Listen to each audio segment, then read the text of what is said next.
Breaking news Chikkadpally central library లోపలికి వెళ్లకుండా జాగృతి అధ్యక్షురాలు కవితను జాగృతి నాయకులను పోలీసులు అడ్డుకున్నారు.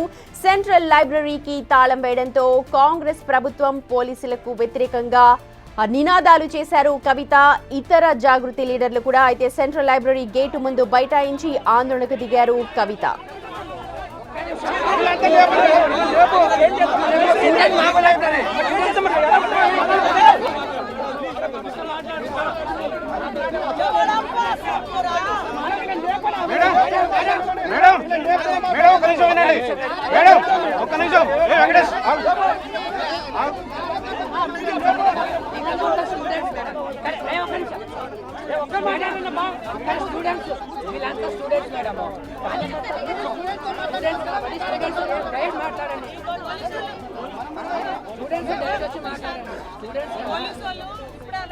మా ప్రతినిధి విజయ్ ఉన్నారు అప్డేట్స్ అందించడానికి. విజయ్, సెంట్రల్ లైబ్రరీలోకి వెళ్లకుండా జాగృతి అధ్యక్షురాలు కవితను పోలీసులు అడ్డుకున్నారు. అసలు ఎందుకు వెళ్లాల్సి వచ్చింది, దాని నేపథ్యం ఏంటి, ఒకసారి పూర్తి డీటెయిల్స్ చెప్పండి.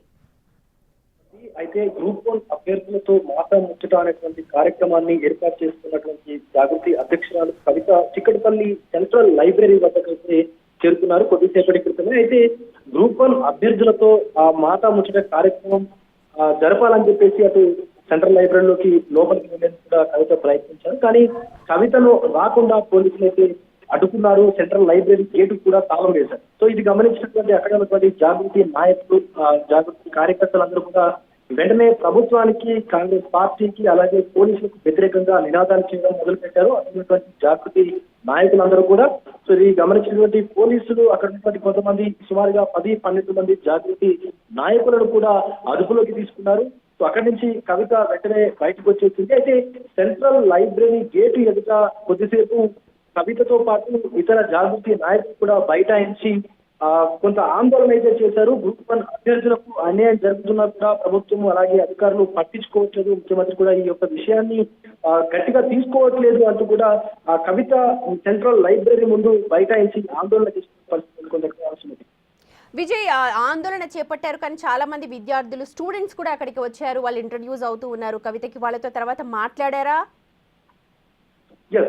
ఆ ఆందోళన నిమిత్తం కాసేపు అక్కడ కవిత బైఠాయించి ఆందోళన చేసిన తర్వాత స్టూడెంట్స్ తో అయితే మాట ముచ్చట కార్యక్రమం నిర్వహించింది. కొద్దిసేపు మాట్లాడిన తర్వాత అంటే ఇంకా పరిస్థితి ఉధృతంగా మారేటువంటి అవకాశం ఉన్నట్టు కూడా పోలీసులు తన కవితను ఇంటికి పంపించేటువంటి కార్యక్రమం కూడా చేశారని చెప్పాలి. అయితే ఇటు సెంట్రల్ లైబ్రరీకి ముందే కవిత వస్తుంది అని చెప్పేసి కూడా పెద్ద ఎత్తున పోలీసులు అయితే భారీ బందోబస్తును కూడా ఏర్పాటు చేశారు. ఏర్పాటు చేసినప్పటికీ కూడా కవితను ఈ సెంట్రల్ లైబ్రరీలోకి వెళ్లకుండా ఎందుకు అడ్డుకున్నారంటూ కూడా అటు జాగృతి నాయకులు, కార్యకర్తలు ఆందోళనకు దిగారు.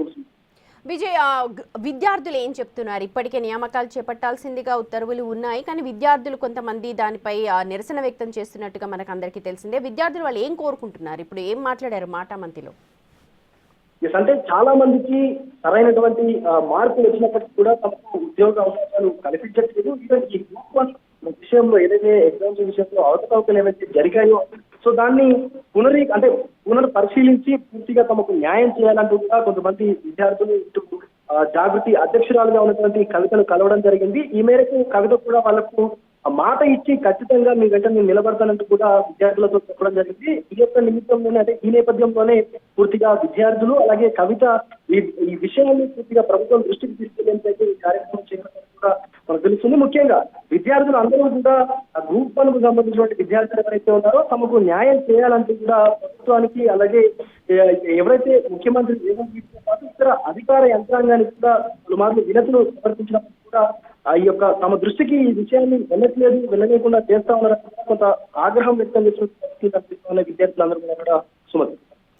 విజయ్, ప్రస్తుతం గ్రూప్ 1 విద్యార్థులు చాలా మంది తమకు అన్యాయం జరిగిందని చెప్తున్నప్పటికీ కూడా తర్వాత మీడియాతో ఏమన్నా మాట్లాడారా? ఆమె ఏం కోరుకుంటోంది, అసలు ఏం చెప్పింది వాళ్ళతోటి, ఏమన్నా డీటెయిల్స్ తెలుస్తున్నాయా?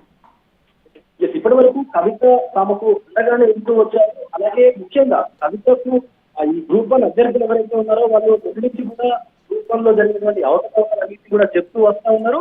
అయితే కవితకు సపోర్ట్ తీసుకోవడంతో పాటు విద్యార్థులకు ఎవరైతే గ్రూప్ 1 సంబంధించిన విద్యార్థులు వాళ్ళందరికీ కూడా న్యాయం జరిగే విధంగా ప్రభుత్వం ఒక దిశానిర్దేశం చేయాలి. అలాగే ఎవరికైతే తక్కువ మార్కులు వచ్చిన వాళ్ళకు కూడా ఇతర కేటగిరీల వాళ్ళకు జాబ్స్ రావడం, అలాగే ఎవరైతే ఎక్కువ మార్కులు వచ్చి కూడా వాళ్ళకు జాబ్స్ రాకుండా ఇబ్బందులు పడుతూ ఉన్నారో వాళ్ళందరినీ దృష్టిలో ఉంచుకొని ఎవరికి అన్యాయం జరగకుండా ప్రభుత్వం ఒక సరైనటువంటి నిర్ణయం తీసుకోవాలంటూ కూడా విద్యార్థులు మాట్లాడతాం. రైట్ విజయ్, మొత్తానికి చిక్కడపల్లి సెంట్రల్ లైబ్రరీలోకి వెళ్లకుండా తెలంగాణ జాగృతి అధ్యక్షురాలు కవిత అలాగే ఆమె ఇతర జాగృతి నాయకులను కూడా పోలీసులు అయితే అడ్డుకున్నారు. దీంతో ఒక్కసారిగా అక్కడ బైఠాయించి కాంగ్రెస్ ప్రభుత్వానికి వ్యతిరేకంగా నినాదాలు చేశారు. ఆ తర్వాత కొద్దిసేపటికే పోలీసులు ఆమెకు సముదాయించి పంపించేశారు. అయితే కొంతమంది గ్రూప్ 1 రాసిన విద్యార్థులు తమకు న్యాయం చేయాల్సిందిగా, తమకు జరిగిన అన్యాయాలను ఆమెతో చెప్పుకోవడానికంటూ అక్కడికి వచ్చారు. వారందరినీ కూడా పోలీసులు పక్కకి పంపించేశారు. ప్రస్తుతం మనం చూస్తున్నాం లైబ్రరీ గేటు ముందు బైఠాయించి ఆందోళనకు దిగింది కవిత, తెలంగాణ జాగృతి అధ్యక్షురాలు. కొంతమంది నాయకులు ఇవాళ గ్రూప్ 1 విద్యార్థులతో మాటామంతి కార్యక్రమాన్ని ఏర్పాటు చేస్తారు అని తెలుసుకొని చాలా మంది విద్యార్థులు అక్కడ చిక్కడపల్లి సెంట్రల్ లైబ్రరీలోకి చేరుకున్నారు.